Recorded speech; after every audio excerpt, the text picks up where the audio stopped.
All right. We've called the meeting to order. It's Wednesday, October 9th, 2024, 2:32 p.m. This is a meeting of the Baltimore City Board of Ethics, and we will call this meeting to order.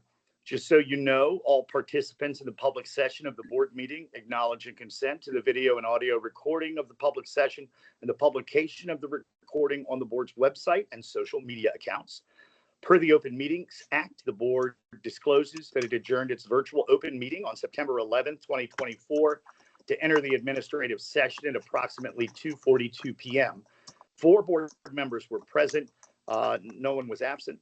Members discussed administrative matters, including complaints. And finally, the board may need to close some or all of this meeting today to preserve the confidentiality maintained by the Ethics Code or is otherwise authorized by the State Open Meetings Act. And upon adjournment of the open session, the board may reconvene for an administrative session to discuss non-public administrative functions of the board. So good afternoon, members, guests, staff. Anybody have to get out of here? I do. You do? Yeah. Okay. I have to get out at 4. I have a meeting at 4:45 and I need time to travel. Fair enough. Yep. All right. And I think we can pull that off. Let's go ahead and move out of order to new business. We have several guests here this afternoon. Let's start with Ms. Bomberger, Ms. Mohammed, and is Ms. Longhorn? Okay, and this is for the gift solicitation waiver application for Baltimore Main Streets. Okay. So, Ms. Bomberger, you want to take it away? Sure. Hello, everyone. Baltimore Main Streets will be celebrating its 25th anniversary in 2025, so that's really exciting. What we would like to do is host a series of events downtown to celebrate the Main Streets and sort of bring our 9 Main Streets into the downtown on those days through sort of a lunchtime vendor event. And in addition to doing that, we'd like to raise money to gift to our 9 Main Street corridors. The goal being $25,000 per organization to further their efforts in revitalizing those areas. All right, and as you mentioned, you've been doing this for a quarter century. All donations go through the Civic Fund. Correct. Right. And I think if there's anything else. Now, is Main Streets actually active in downtown? No, currently. So the idea behind doing these celebrations is to bring our Main Streets to the downtown and then hopefully encourage people to go visit those businesses in those business corridors. And to do something fun for the folks who work downtown during the week. Right. I mean, there's not so many anymore. We're hoping there's people to come. I think we'll Definitely. Be okay. Yeah. All right. I'm sorry, I mispronounced your name, Miss Longhorn. Any questions from our members? I have a question. So, is my understanding, and you just explained that the vendors or the businesses on the Main Street, such as Pennsylvania Avenue, to Main Street, North Avenue, Greenmount, right? I could do the list. Do you want the list just out of curiosity? I know. No, I think we have them, but feel free if someone else needs them. But with that, will the businesses have to pay for a vendor spot? No. Okay, so how does that work? So there would be no vendor fee for these businesses. It would be in support of their business to help bring business to them. And in addition to that, part of our proposed budget is to give for the first X number of people that RSVP to potentially give them a gift card that they could use at those vendors that vendors would then invoice us for. So we're actually would be contributing money directly to those businesses. Okay.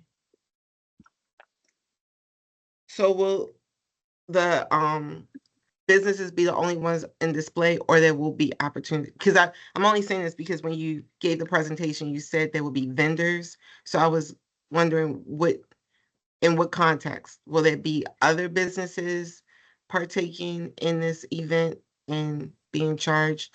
Ms. Longhorn has May I? her hand up. Yeah, Yes. go ahead, Yeah. Denise. Okay, thank you. So the model, we have 9 Baltimore Main Street program partners, 9 designated main streets within Baltimore City. The idea being that we have 4 installments. So each main street will select retail and hospitality partners who can join the activation as a complimentary service and business highlight to bring, let's say, a food truck, or folks with a catering license can sell boxed lunches, and retailers can come with a small activation booth, have the exposure opportunity. The other reason we're doing it in the downtown area is for neutrality. So because of where our main streets are, it's both a captive audience, but it also does not create any type of territory or allocation of attention to one main street over the other, where we're bringing businesses from all 9 catchments to the same area for repeating activations in a series in celebration of the Baltimore Main Street program 20th year, and to recognize the Main Street partners, as they're all independent 501c3 offices, that we're the coordinating agency between Main Street America and those offices. So they all run different histories. So Baltimore Main Streets is turning 25. Only a few of the existing main streets also run on that calendar. Okay. John? And go Sorry. ahead. No, go ahead, Noah. Okay. finish your- And so it's my understanding, since this is the 25th anniversary, this has been done years before, right? Last year. This is the first year? This will be No, the so first one. Yeah, specifically in celebration of this milestone. Okay. Have you thought about tracking or a way for the organizations to report how well or how successful this event is, such as you have at Geofencing will have, I'm also, for transparency, I'm also on the board of Fells Point Main Street, and I've run that office. So we have some measures by which we'll use tracking that the main streets have done for, let's say, Small Business Saturday, their holiday activations, which are a requirement of their coordinating partner contract. We'll pull some of their preferred methods of reporting, whether it's spend, whether it's customer touches, or whether it's overall engagement. So we'll have several pathways for tracking, as this is our first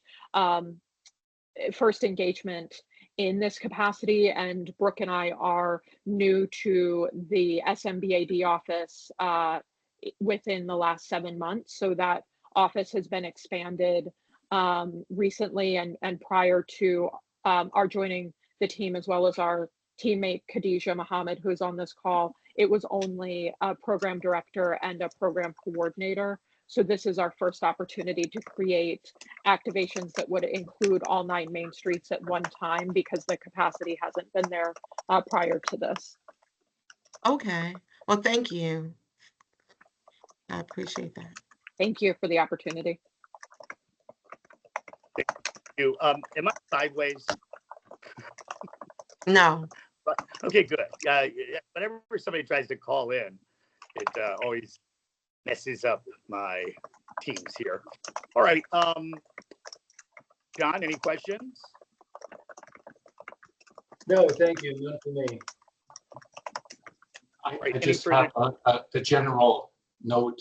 Whoever is typing, could you please turn your mic off? Because I think we have your keystrokes memorialized in the video that is being taken here. Might be real-time minutes going on. I don't know. Yeah, thank you. All right. If there's no further discussion on this, I move to approve the gift solicitation waiver application for Baltimore Main Streets. Second.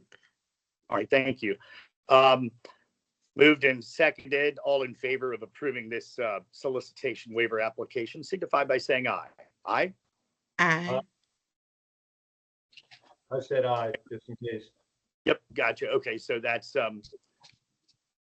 okay, so that it's unanimous, and I thank you all for being here today. I've always enjoyed Main Streets, always a cheerleader for small businesses in Fells Point, where my office is, and Federal Hill, and so many other great communities. So thank you. Thank you all. Good for your luck. time. Thank you. too. all. Thank you so Great, much. thank you. We'll share the invitation when it's available. Thank you all for the Oh, time. yes. Yes, Very well. and please join us on Small Business Saturday as well. Yes. Thank you very much. Have a Take great day. care. Have a wonderful day. Okay, we'll go ahead and move on to the gift solicitation waiver application from Councilwoman Burnett's Office on Local Progress Impact Lab. And who do we have here today? Hello, Good afternoon, Hello. Councilman Burnett here. sir. Good to see you. How we doing? Good to see you all. Yeah, Yes, Tell, yes. we have the application. Tell us something else. Yeah, so the Local Progress Impact Lab is a part of an organization called Local Progress, which is a national think tank that works with local officials, small town mayors, council members, school board members. I am the chair of the board of directors for the organization, and full disclosure, I do train through their Progressive Governance Academy, which is under the umbrella of the Impact Lab. We are trying to bring that to Baltimore, though I will not be training in this training for a number of reasons. But I have committed in my capacity as the chair of the board to assist with the fundraising. The Progressive Governance Academy Progressive Governance Academy / Impact Lab is a series of trainings put on for local officials that are either new or going into the new term to help them sort of think about policy. So it's not like this is how you do the job kind of training, as much as it's this is how you partner with communities. This is how you co-govern. This is how you build out an agenda. And so it's a pretty robust workshop series to really help onboard newly elected officials and anyone else that wants to participate. They've done stuff in a number of states across the country, and the total membership is about 1,000 members. And so my role in this would be to, again, try to help fundraise for it, which is outlined in the solicitation. Right, and the members are all elected officials, basically. Yes. So, but it's open to staff as well. So it would be any, policy directors, chiefs of staffs, and in this instance, the target audience is the incoming council. All right, thank you, Councilman. Questions for the councilman? Yes, I have a couple questions, Councilman Burnett. I'm trying to understand, so that you would be fundraising to get funds for this organization in order for that organization to be put on a program of some sort in Baltimore for Baltimore elected officials and staff? Yes, that's correct. And this organization, is it politically affiliated? I mean, it's got the word progressive in it, so it sounds like it might be politically affiliated somehow. They're a C3, so they're nonpartisan. So yes, they are. They work with elected officials, but they don't necessarily engage in political activism or, back campaigns or that kind of thing. They don't donate to people who are running for office. It's more of a think tank. Okay. Are they a 3? I'm sorry, John. No, that's a good Yeah, question. they have a 501c3 and there's a 501c4. Okay, And go, John, take it away. Go ahead, Steve, please. Yeah, I'll just follow up with that, but I think you probably will too. So, I mean, is this going to be, are these funds going to be going to the 501c3 or 4, if you know?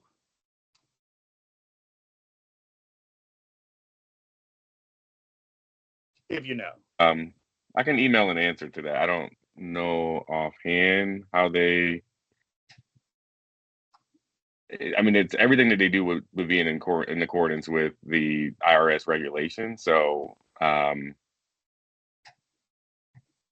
that'd be my answer. I'm not sure specifically, but they're a large national nonprofit and they do this all Right. over the country. So typically they would follow whatever IRS guidelines as far as what buckets it's appropriately going into. All right. Thank you, John. I'm sorry. Go ahead. So the money you solicit would be from whom? Who would be interested? I guess I'm wondering who'd be interested in donating money to this organization to put on this program. It sounds like So another of people who would be interested in it, and they would be more or less city council and staff types.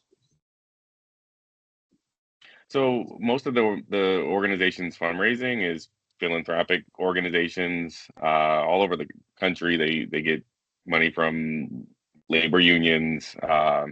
It's sort of folks who are really interested in good governance are most interested in that.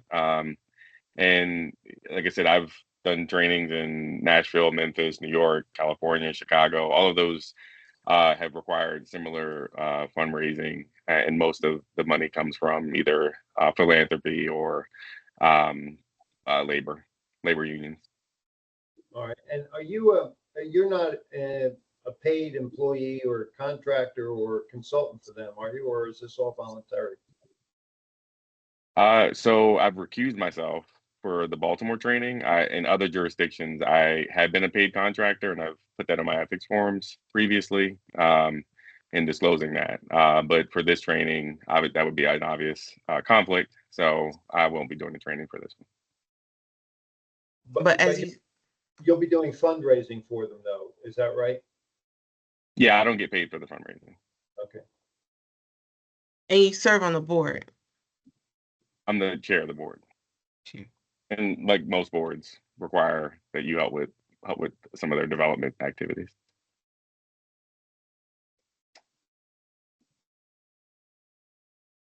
And who would this contract be with? This organization? Who would they be contracting with to put on this program?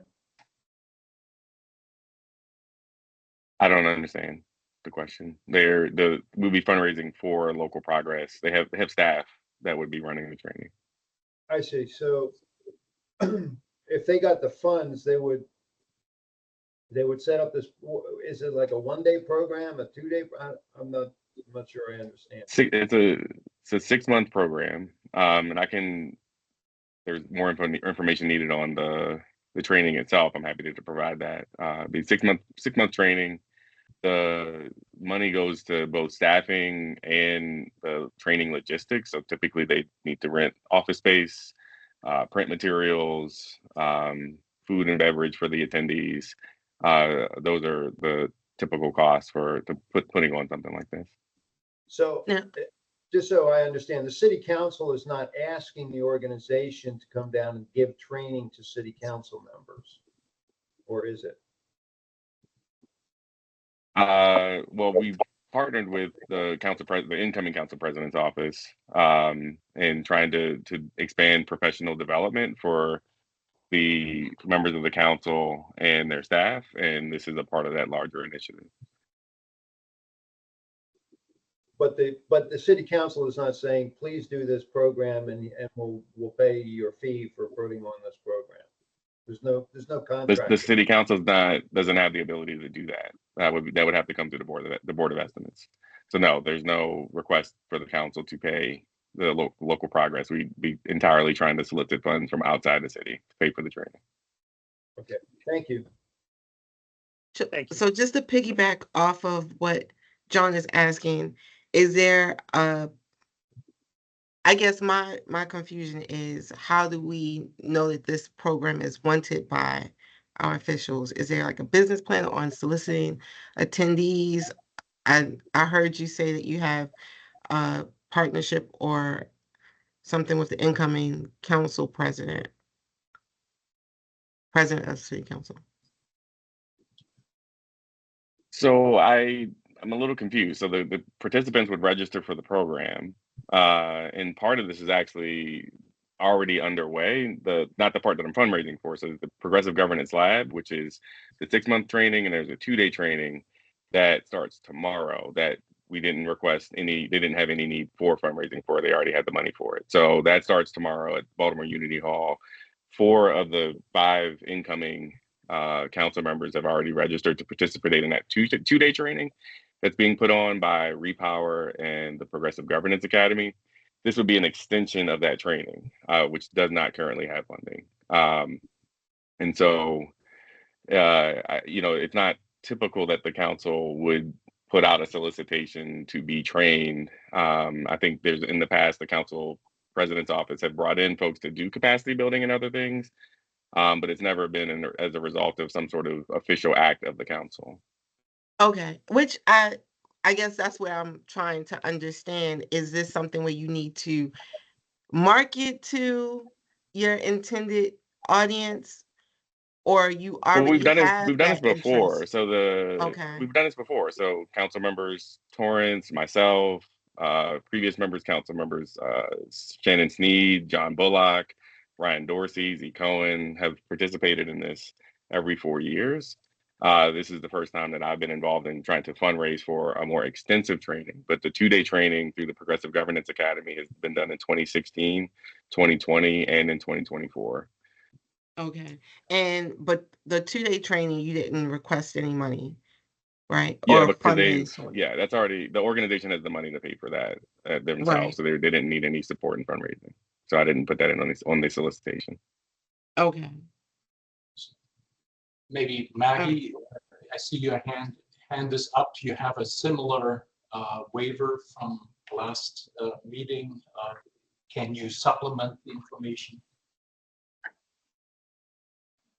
Yeah, I just wanted to, am I slow? My internet's not been good today. We hear you. But great. Okay. Noelle asked about kind of interest within the council, and just kind of wanted to echo what the council member said. I think if we even look at tomorrow's training as an indication, I believe there are, 8 council members or so incoming or returning that are signed up for that particular one, and then additional staff. And so it's completely voluntary, but there is clearly a need and an interest in it. And I think we have heard that from, in particular, I think the new members that are coming in are really looking for as much professional development as they can get. So, and this is, as the council member said, a really known quantity. They've done trainings for the council member and for council member Cohen and others when they came on, and it was, per them, it was invaluable. Thank you. All right, any questions for either Maggie or Councilman Burnett?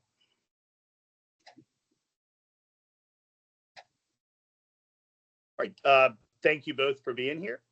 We appreciate it, and I'm sure we'll see you again, and good luck to you all. Thank you. And I guess, would it be helpful for me to reply to the email thread? It sounds like some folks were interested in more of like detail into what goes into the training, and I do have a synopsis I can provide the board. I would appreciate it. I'm curious. Sure. Thank you. Okay, I'll send that right over. Yep. Thank you so much. Maggie, you're still on for a extracurricular. Yeah, I think I'm. Yes, Chair Fogelman can't get rid of us that easily. Take it away. You got it. Floor is yours. Great. Well, just kind of, I think, to continue in sort of a similar vein to what the Councilmember Burnett just shared. there is, I think there is a transition funding solicitation waiver that we applied for over the summer related to aspects of standing up and supporting a really robust transition to the council president's office. And I think two things since submitting that proposal, and also just as a reminder, I think as well, we had a really great and I think robust conversation back in, I think it was June, around where an inauguration and any kind of festivities related to an inauguration should live. And I think one thing that really came out and was clear out of that conversation and was helpful was understanding that that felt probably not the right space for this type of transition funding waiver. And so we amended that application.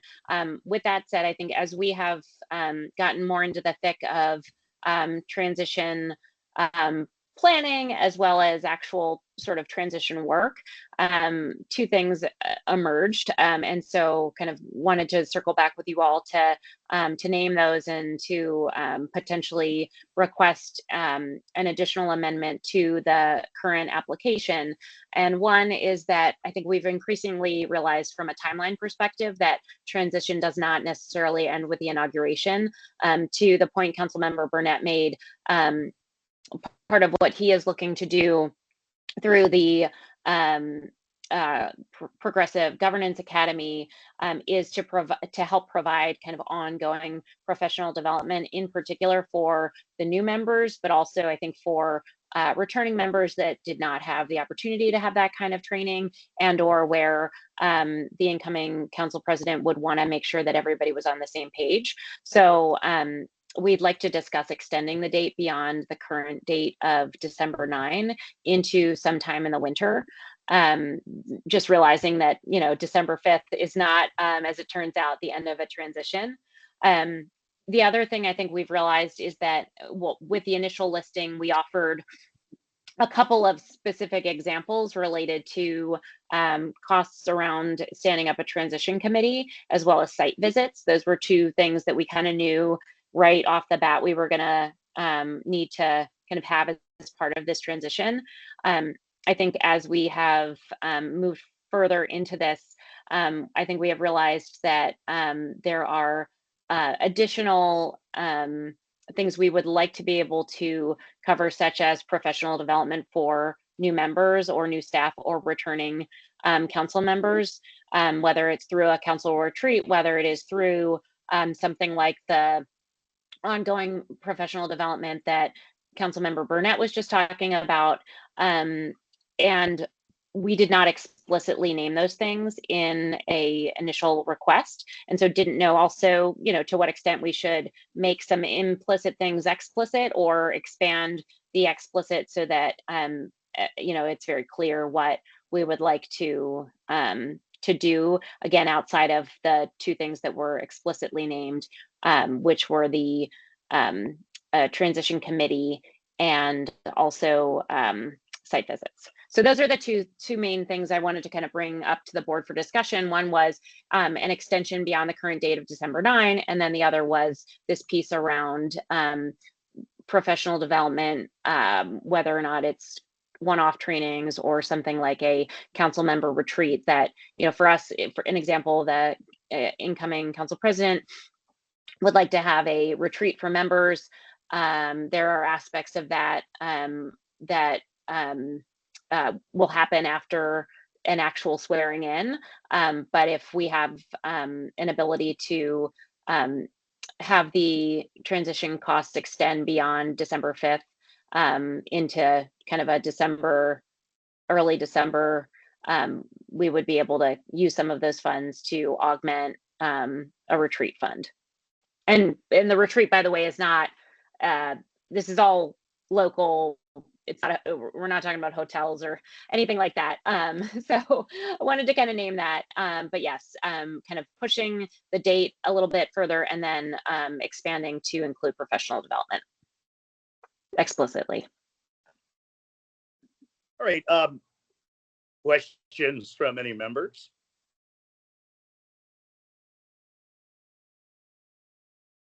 So, I mean, I'll just say that, you know, I think it's very proactive. Come to the board when you put together best laid plans. Sometimes you do realize that this is going to go longer than you might have originally anticipated. So I don't see that as any problem at all. It's obviously comforting for us to know that there's no boondoggle planned or to any degree. I don't really have any questions at this point. I think we've been over this since the summer. I see that Mr. Amberger has a question. We can hear you. I have a quick question that may not have quite so quick an answer. In view of Councilman Burnett's proposal or waiver application,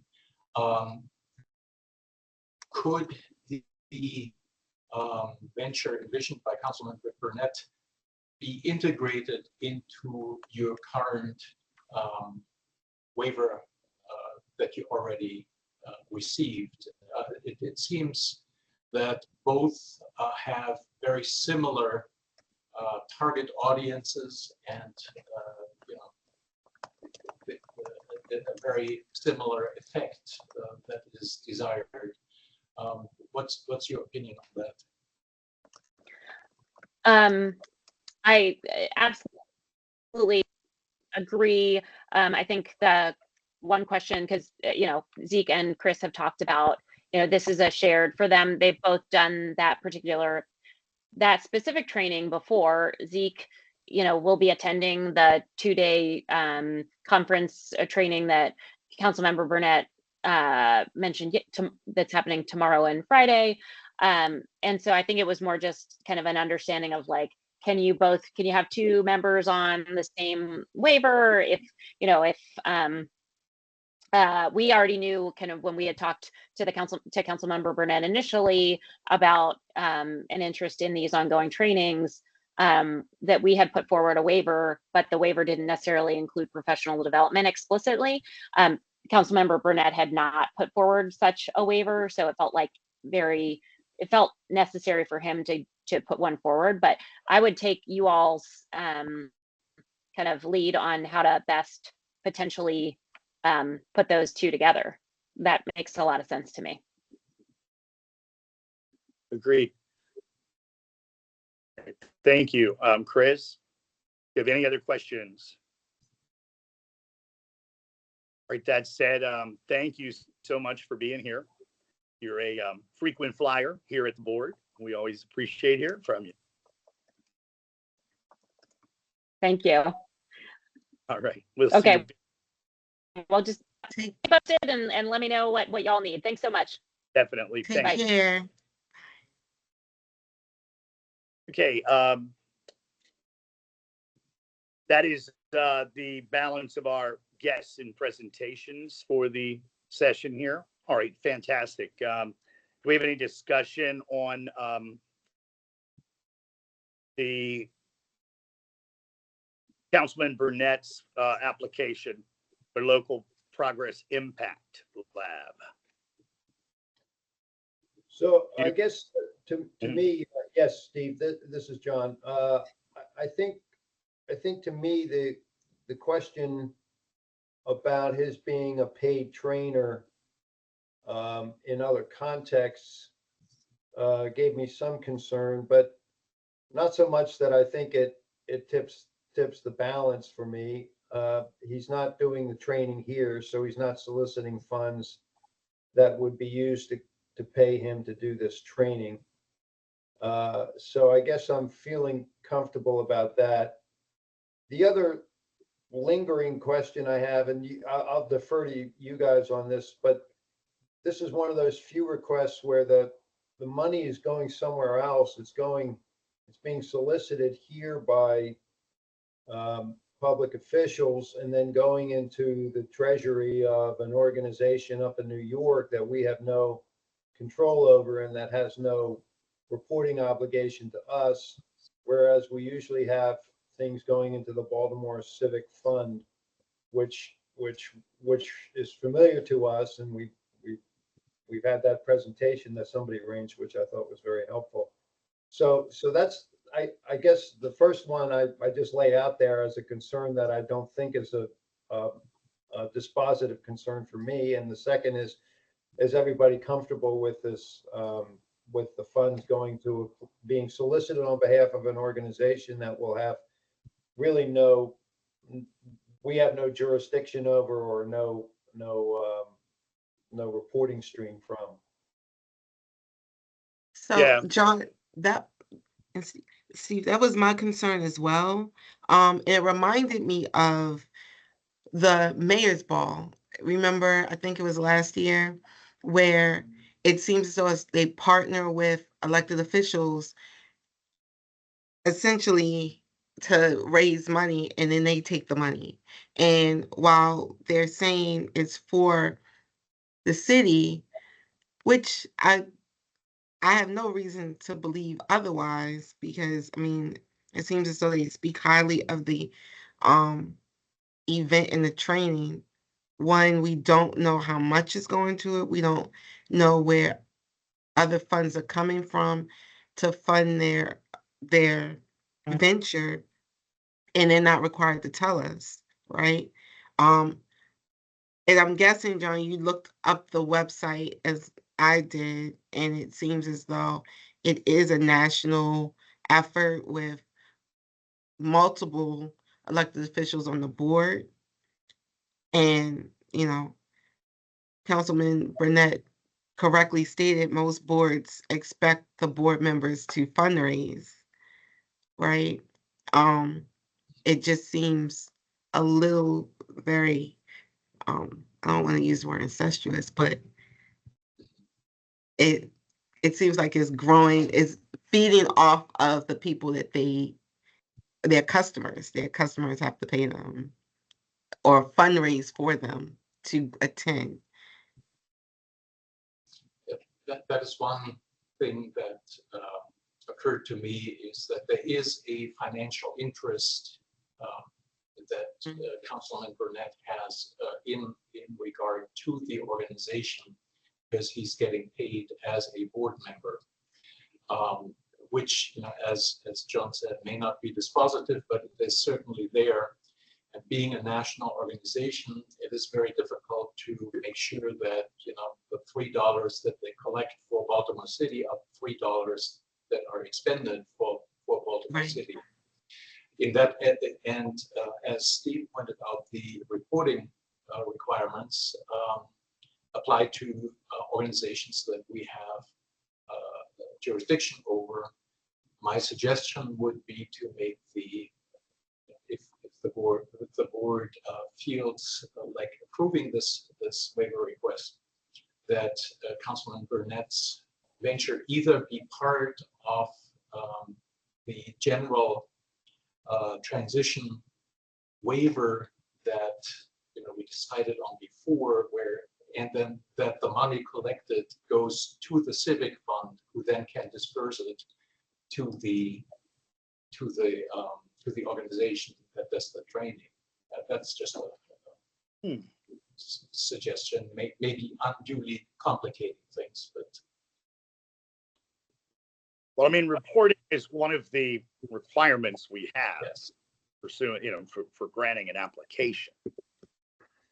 So I would. Steve, really quick, I thought Councilman Burnett said he recused himself from getting paid, which I was confused. I know he's a board member. I'm not sure if he recused himself from being on the board or just recused himself from being paid. Well, I think we all know that you don't even have to get paid. Right. Yeah.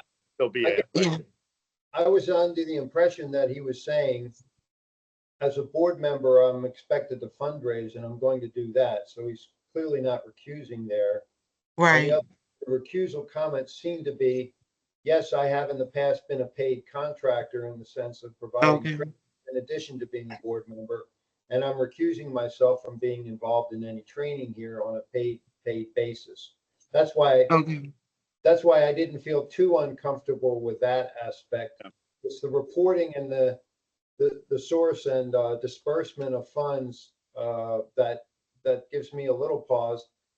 I guess I was I see the connection between what the city council, incoming city council, presumably president, is doing and what Councilman, I'm sorry, I can't remember his name now, what he's doing with the Progress Lab. But I would guess that probably the city council president, incoming, perhaps presumptive, is probably going to be reluctant to mix those two together, because I don't think that it's in the initial plan of this new proposal that they're going to put money in the Baltimore Civic Fund, and then the Civic Fund's going to contract with this organization for training. It sounds like and it sounds like the fundraising that's going to be done is going to be to the, various philanthropic organizations that have a lot of money to spend on these kinds of things on a national basis. And it's not going to be coming from, nickel and dime contributions from Baltimore City residents who are interested in good governance. So I'd be inclined to keep these two things separate: the application of the incoming city council president, presumptive. Keep saying that because don't want to foreclose the possibility that some writing candidate eclipses them on November 5th. But I prefer to keep these two separate because they are separate things right now. And I think it would make it complicated and maybe not be exactly what they have in mind in terms of this Progress Lab funding. I agree with that, John.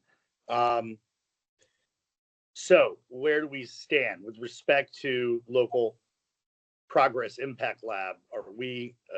Do we feel comfortable in a position to vote on a waiver today and ask them to CC the Civic Fund, for lack of a better term, with respect to financial data? Well, I wonder whether there's any provision we could put on our acceptance such that it would be subject to reporting on funds received and dispersed for this activity in terms of identity of donors and source and amount of funds, I guess I would say, because that's what we get. Don't we get that from the Civic Fund, source and amount of funds?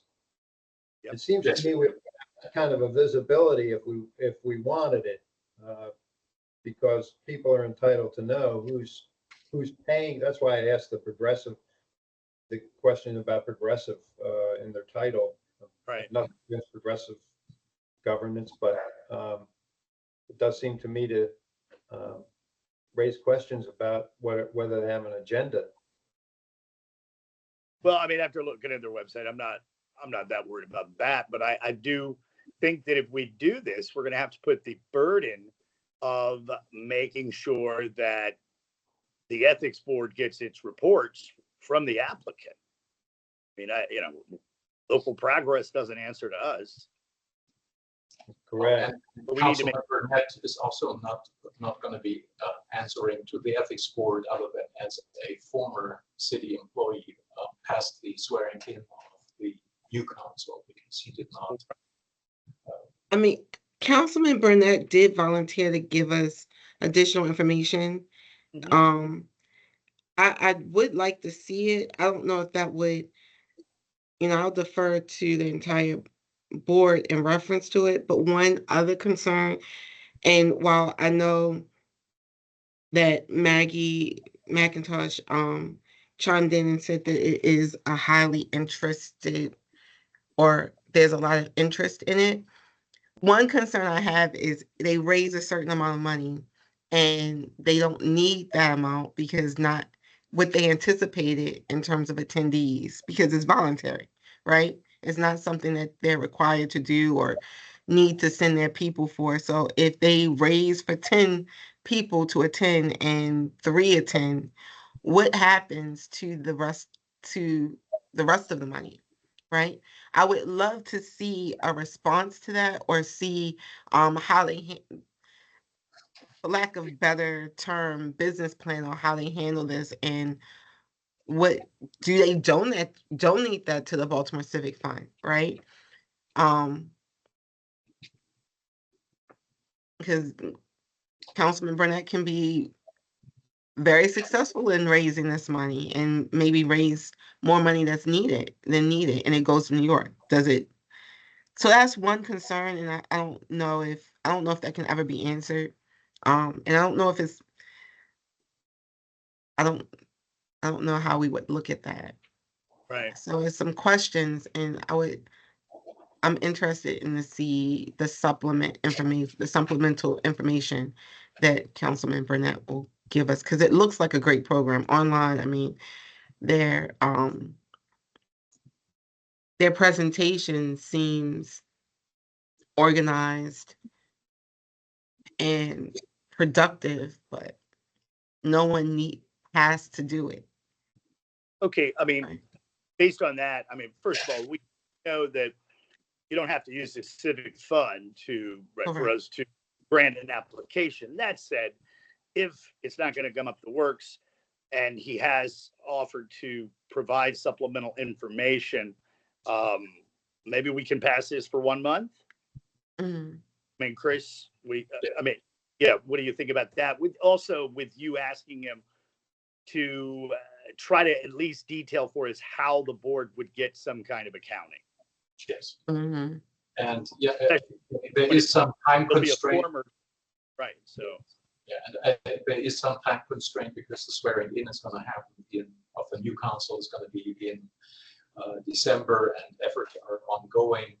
So if we provided a temporary approval subject to supplement at the November meeting, then at least the effort can begin and does not leave anyone high and dry, if that is desired. all right, so we're agreeing to table this for now, subject to the further information from the council member. Yes. Or there could be a vote to grant temporary approval or preliminary approval pending revisiting with the appropriate information by the November meeting. What's the board think? I mean, I'm fine with I'm that. fine with that. I'm fine with that as well. Yeah, or 2 weeks or however long it takes for them to give us an answer on the back end for reporting. Yeah, so I guess I would put it as approval conditioned on assurances of adequate reporting through the council member or whatever other source of reporting he wants to proffer to us. But we need to be able to have that as a condition of the approval. And I think that's fair and would allow them to go forward now. And they have to provide this information within, I'd say, let's say within 3 weeks before, so we'd have it at least a week before our next meeting. Do you want to make a motion to that effect? Sure. I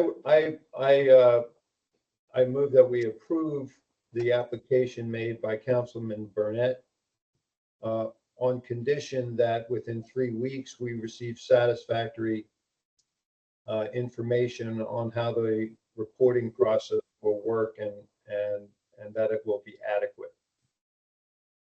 Second. A second. All right. Then based on the motion for the conditional approval of the waiver application pursuant to the terms of John's motion, please signify by saying aye. Aye. Aye. All right. Thank you, Paul. Do we have, I think we have enough information to move on with the transition, city council president transition request as well. Any discussion? Not from me. I don't think, I defer to you, Steve, as the longest serving member of the board and to Chris on whether a new supplemental application needs to be made. That seems like a lot of paperwork for no.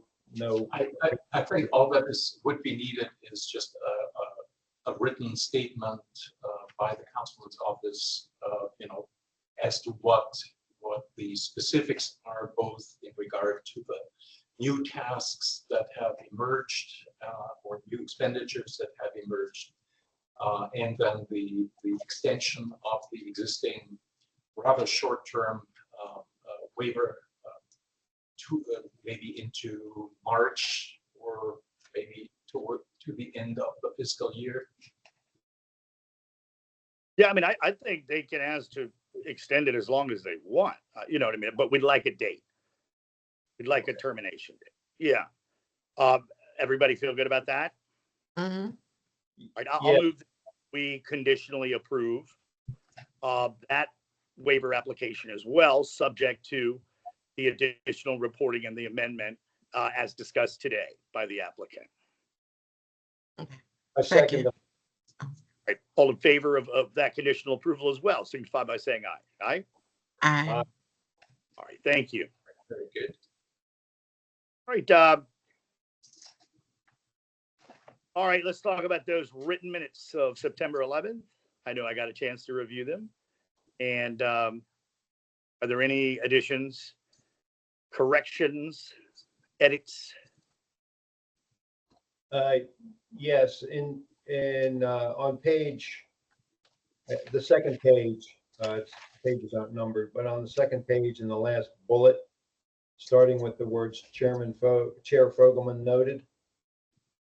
In the last line of that, I think it says, I think there's a missing word. It may be the word reduced, may have reduced the perceived need to use the helpline. Oh, yeah. Yep. And reduce the perceived need. Yep. So with that addition, I don't have any other issues with the public session minutes for September 11th. That Right. will be supplemented. Wonderful. They look good to me. I'll move that we approve the September 11, 2024 public minutes with the correction noted. Second. All in favor, say aye. Aye. Aye. All right, thank you. Time to turn to our staff, and now there are three. Yes, we've already welcomed Anitra Moore, comes to us from the Baltimore City school system, and has started her tenure here in assisting Nation and me in our day-to-day business. If you have any questions for her? No, I don't have any questions. I just say welcome and thank you. I second it. Welcome. We're happy to have you. Thank you. Thank you. We've got a motion in a second. We're happy to have you here. Thank you. It is not necessarily a staff update, just a point of interest that the Bill 22-0275, the update of the city ethics code to be in sync with the state's ethics code, was signed into law by the mayor this past Monday, 2 days ago. As you will recall, one of the mainstays of one of the center point of this of the new provisions is a general prohibition of fundraising by it is not specified who is prohibited from fundraising. However, that both exemptions, both the city-approved charity and the city-sponsored government program remain. So I talked to my counterpart at the State Ethics Commission about this, and to see, because the current process that we had in the waiver applications is also predicated that every solicitation is on behalf of a government program or a government endorsed charity. And the long and short of it is that based on the state's representation, the point of the change in the is to limit the opportunity for individuals to raise funds on their own behalf, not necessarily on their agency's behalf, and that practically nothing will change in the process that is outlined by board regulation that we just went through with the presentation of the reasoning why a waiver is necessary, an endorsement by the Board of Estimates, and ideally, of course, the supervisor of the applicant, and then the board approval by the ethics board. So we have a troika of government approval here, and that the fundraising is predicated on adequate reporting. So while we may have had hopes that all the gift solicitation applications go away, the law really, the change of the law really has no practical effect on the current process. Thank you.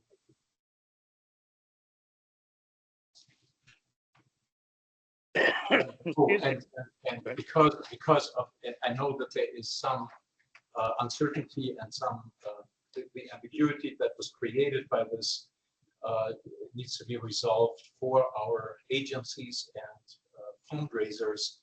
And my proposal is for me to just draft a quick memorandum what the changes in the law practically mean for the fundraising effort, and have that available for any questions or eventual fundraising intentions that may be still on the fence as to what is required. And I would, of course, make that memorandum available to the board for review prior to publicizing. Very well. We got some metrics for us this month. Yes. John? Yeah, thanks. Yes. So in September, we received 63 help desk requests. 2 help desks were from lobbyists. 1 help desk was concerning gift solicitation waivers. 14 help desk requests were concerning financial disclosure statements. 16 help desk requests were ethics inquiries. 17 were concerning the ethics training. 10 were administrative matters, questions about deadlines, forms, etc. 1 help desk was not within our jurisdiction and was referred as elsewhere. For fiscal year 25, our requests are 168. For the ethics training in September, 37 people took the training, bringing our total to 105 for this fiscal year. We received no new complaints right now, no additional secondary employment waivers. Since our last meeting, 2 gift solicitation waivers expired, and of course, we received 2 gift solicitation applications for this meeting with an amendment application or memo. And then for financial disclosure statements, just an update. Ethics staff last month sent a correspondence from the Inspector General to overdue financial disclosure filers. These filers are more than 60 days late. Currently, there are still 86 outstanding financial disclosure filers. And for lobbying, I'm sorry. Right now, we have 151 registered lobbyists. Right. As a footnote to the delinquent filers, we have attempted to contact them and their superiors 5 times or 6 times beyond the expiration of the deadline, and we still have. Most of the outstanding financial disclosures are from board members of school. I don't want to say obscure, but boards that are not necessarily in the main focus. At this point, since a notification from the and of the signature of the Inspector General has gone out to everyone. I would request the board's permission to refer the outstanding filers to the law department based on the process outlined, and then have the law department take the appropriate steps to either enforce compliance or you know, decide how they want to proceed on this. I think at this point, additional efforts from ethics staff will be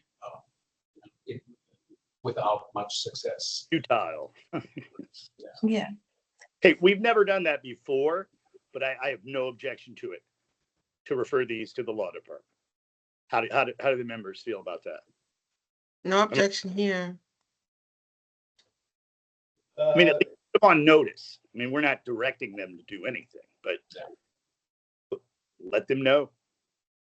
I think that it would be a good idea, but as a, and maybe this is understood, I would notify the law department with a CC to the delinquent filer. Yes. So that they understand that the law department has been given notice. That may have the desired effect.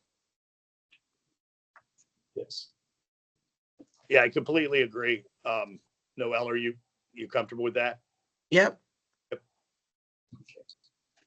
All right, consider it done. Thank you. All right. I have one question. I'm I'm sorry. That's okay. So will this be our last final notice to them? Because like as Chris said, we did 5 to 6 letters to them already. Yeah, this way, if you don't mind. Yep, this will be the last.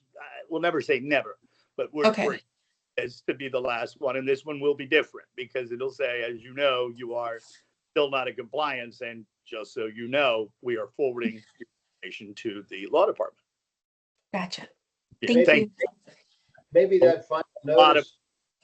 So, Maybe to Nishan's point, maybe we ought to label this final notice and say, and we are hereby copying the law department on the status of this delinquency or something, and just CC the city law department. That I think that would be appropriate. that could spur compliance. Yeah, I agree. I think we're good. That's a great idea. Very good. I wonder though, Chris, and I'm not suggesting we do anything other than this, but have we ever actually picked up the phone and said, "Where's your compliance?" No. And I'm not suggesting that's necessarily a good idea. I'm just wondering whether you think it's a good idea or something we should consider. I don't so from the list of names we got from the agencies, they don't provide contact information besides the filer's email address. So I'm not sure how we would do that. If that was a option for us. And it may be a terrible idea. I mean, you may get reactions that are unexpected, and my experience is most people don't like to get phone calls anymore.